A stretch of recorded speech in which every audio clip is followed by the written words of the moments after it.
Israel Hamas जंग में अब तक 15,571 बच्चों ने जान गंवाई है।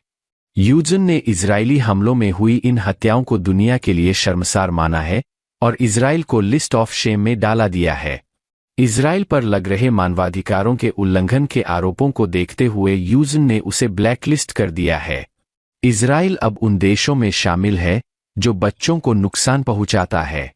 टाइम्स ऑफ इजराइल की रिपोर्ट के मुताबिक संयुक्त राष्ट्र यूएन ने इजराइल के अलावा हमास और फिलिस्तीनी जिहाद को लिस्ट ऑफ शेम शर्मनाक सूची में शामिल किया है। UN secretary general Antonio Guterres के ऑफिस ने शर्मनाक देशों और संस्थाओं की वार्षिक रिपोर्ट फाइनल की। इसके बाद इजराइल के राजदूत गिलाद एर्दन को इसकी जानकारी दी गई। जंग के बीच गाजा में बच्चों पर हो रहे जुल्म को देखते हुए यह फैसला किया गया है। यह पहली बार है जब इजराइल और हमास को इस लिस्ट में जोड़ा गया है। रिपोर्ट पर प्रतिक्रिया देते हुए इजराइल के प्रधानमंत्री बेंजामिन नेतन्याहू ने कहा, यूएन ने हमास की बेतुके दावों के आधार पर इस लिस्ट में हमारा नाम जोड़ा है। ऐसा करके सेक्रेटरी जनरल एंटोनियो गुटेरेस ने खुद को इतिहास में ब्लैकलिस्ट करवा लिया है। वे आतंकवाद और इजराइल के खिलाफ नफरत को बढ़ावा देते हैं, नेतन्याहू ने कहा।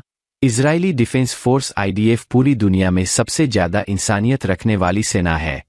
यूएन का कोई भी फैसला इस हकीकत को नहीं बदल सकता। दूसरी तरफ यूएन में फिलिस्तीन के प्रतिनिधि रियाद मंसूर ने कहा है कि इजराइल को लिस्ट ऑफ शेम में जोड़ने से उन बच्चों को दूसरा जीवन नहीं मिल सकता जिनकी इजराइल के हमले में मौत हो गई।